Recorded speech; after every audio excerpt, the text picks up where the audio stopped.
Kabar terbaru menyebutkan bahwa Kementerian Pertahanan Republik Indonesia mengonfirmasi rencana pembelian jet tempur Kaan dari Turki dilakukan melalui skema pinjaman luar negeri. Artinya, Indonesia tidak langsung membayar lunas di depan, melainkan menggunakan mekanisme utang yang sudah umum dalam pengadaan alutsista bernilai besar. Jadi begini, Kementerian Pertahanan Republik Indonesia atau Kemhan itu memang lagi serius banget memperkuat pertahanan udara. Salah satu langkah besarnya adalah membeli jet tempur generasi baru bernama Kaan, buatan Turkish Aerospace Industries dari Turki. Tapi yang bikin banyak orang langsung mikir keras adalah cara bayarnya.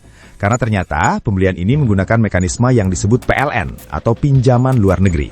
Singkatnya, ini memang utang. Tapi tunggu dulu, jangan langsung kebayang kayak pinjol ya, yang tiap hari nagih ya.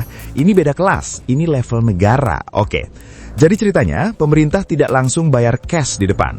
Mereka bekerja sama dengan Kementerian Keuangan Republik Indonesia untuk mengatur skema pembiayaan.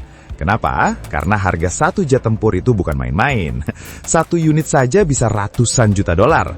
Kalau beli 48 unit, ya hitung saja. Ini bukan belanja bulanan. Ini belanja level satu negara lagi upgrade power. Kontrak awalnya sendiri sebenarnya sudah ditekan dalam acara besar dunia, yaitu IDEF 2025 di Istanbul. Momen ini disaksikan langsung oleh Menteri Pertahanan saat itu, Syafri Syamsuddin. Jadi ini bukan keputusan dadakan, tapi sudah lewat jalur resmi antar pemerintah, atau yang disebut G2G, Government to Government. Nah, di titik ini biasanya orang mulai bertanya lagi, kalau utang, apa untungnya buat Indonesia? Ini bagian penting yang sering terlewat. Menurut pihak Kemhan, kontrak ini bukan cuma soal beli jet tempur canggih. Ini juga tentang masa depan industri pertahanan Indonesia. Jadi bukan sekedar kita jadi pembeli, tapi pelan-pelan diarahkan jadi pemain juga, smart. Artinya, ada peluang transfer teknologi, ada peluang membangun basis industri dalam negeri. Bahkan kemungkinan ke depan Indonesia bisa ikut terlibat dalam produksi atau pengembangan. Jadi logikanya begini, hari ini mungkin kita beli, tapi besok kita bisa bikin, atau minimal ikut bikin. Bayangkan seperti belajar masak, awalnya beli makanan jadi, lama-lama diajak masuk dapur, dikasih resep, sampai akhirnya bisa masak sendiri, bahkan buka restoran. Dan menariknya lagi, pihak Kemhan juga menyebut bahwa kerjasama ini dibangun atas dasar kemitraan jangka panjang. Jadi bukan sekedar transaksi jual-beli, tapi hubungan strategis antara Indonesia dan Turki. Disinilah letak dramanya. Di satu sisi ada kebutuhan mendesak untuk memperkuat pertahanan, di sisi lain ada pertimbangan ekonomi karena harus pakai utang.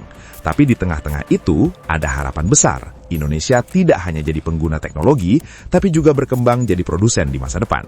Dan sekarang yang masih berjalan adalah proses aktivasi kontraknya.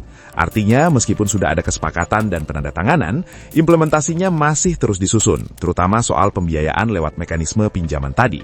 Kalau kita lihat secara sederhana, ini seperti seseorang yang ngambil kredit untuk beli alat kerja mahal. Mungkin awalnya berat, tapi kalau alat itu bisa meningkatkan kemampuan dan menghasilkan sesuatu yang lebih besar, maka dalam jangka panjang justru jadi investasi. Dan disinilah diskusinya makin seru, karena pertanyaannya bukan lagi utang atau tidak, tapi seberapa besar manfaat yang benar-benar bisa kembali ke Indonesia dari keputusan besar ini. Nah, di titik ini biasanya suasana mulai berubah. Dari yang tadinya cuma dengar, jadi ikut mikir ya. Karena kalau dibedah lebih dalam, pembelian Kaan ini bukan sekedar soal pesawat tempur yang bisa terbang kencang atau bawa misil canggih. Tapi ini soal loncatan level dalam dunia pertahanan Indonesia. Kita bicara tentang jet generasi kelima, kategori yang sama dengan pesawat-pesawat paling canggih di dunia. Artinya, Kaan ini dirancang punya kemampuan siluman, sulit terdeteksi radar, sistem avionik pintar, dan kemampuan tempur yang bukan cuma mengandalkan pilot, tapi juga data dan teknologi. Jadi bayangannya gini, kalau dulu perang udara seperti duel satu lawan satu, sekarang sudah seperti main game strategi tingkat tinggi. Semua terhubung, semua serba cepat, dan siapa yang punya teknologi lebih pintar, dia yang unggul. Dan disinilah Indonesia mencoba naik kelas. Tapi tentu saja, langkah besar selalu datang dengan tantangan besar. Karena menggunakan skema utang, berarti ada komitmen jangka panjang yang harus dijaga. Pembayaran cicilan, bunga pinjaman, hingga stabilitas ekonomi nasional, semua ikut bermain di sini. Makanya, keputusan seperti ini biasanya tidak diambil sembarangan. Ada hitungan matang, ada kajian panjang, bahkan kadang sampai debat panas di dalam. Yang menarik, kerjasama dengan Turki ini juga membuka peluang yang jarang didapat. Karena tidak semua negara mau berbagi teknologi militernya, apalagi untuk jet tempur generasi baru. Tapi dalam kasus ini, Indonesia berpotensi ikut terlibat dalam pengembangan, bahkan mungkin produksi di masa depan.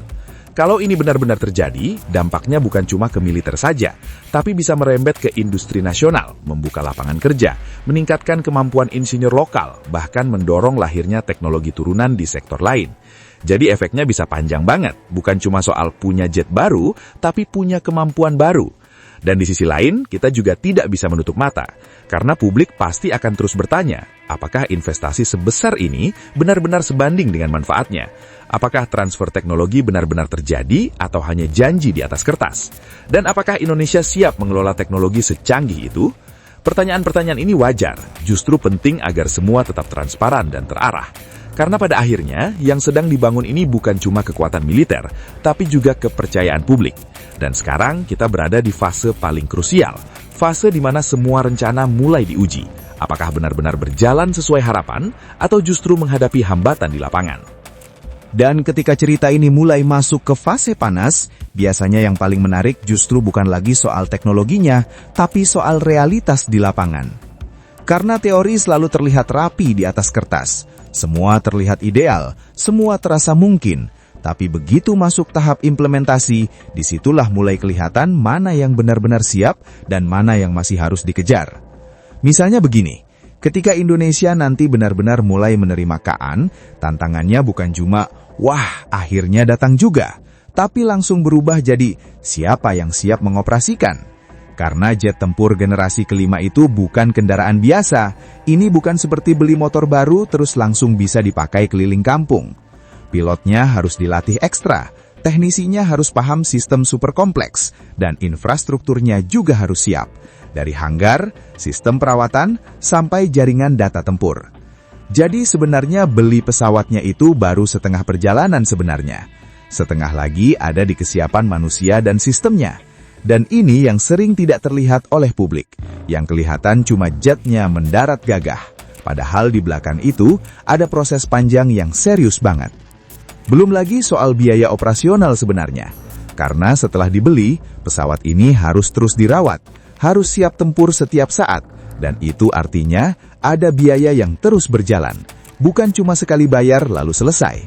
Makanya, banyak negara pun kadang kewalahan diam-diam, bukan karena tidak mampu beli, tapi karena biaya menjaga kesiapan tempurnya itu luar biasa besar.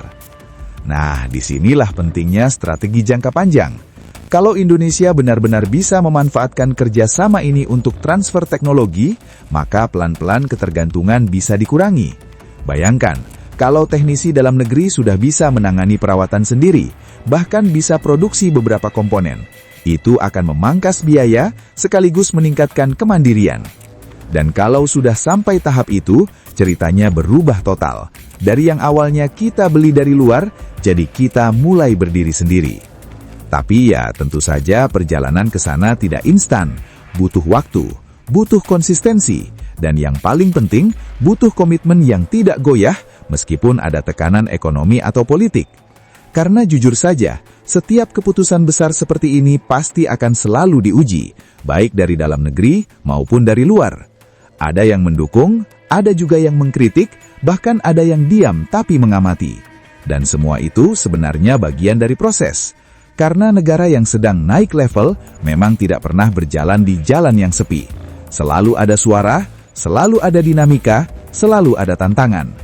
Dan sekarang pertanyaannya makin dalam. Bukan lagi soal apakah KAN ini canggih atau berapa harganya, tapi apakah Indonesia benar-benar siap memanfaatkan peluang sebesar ini? Karena kalau dimanfaatkan dengan tepat, ini bisa jadi salah satu lompatan terbesar dalam sejarah pertahanan Indonesia. Tapi kalau tidak, ini bisa berubah jadi beban panjang yang terus dibawa ke depan. Dan di titik ini, semua mata mulai tertuju, bukan hanya ke pesawatnya, tapi ke langkah-langkah yang akan diambil setelahnya. Thanks banget buat yang udah nonton sampai habis. Kalau suka, ya di-like aja. Kalau merasa cocok, langsung subscribe.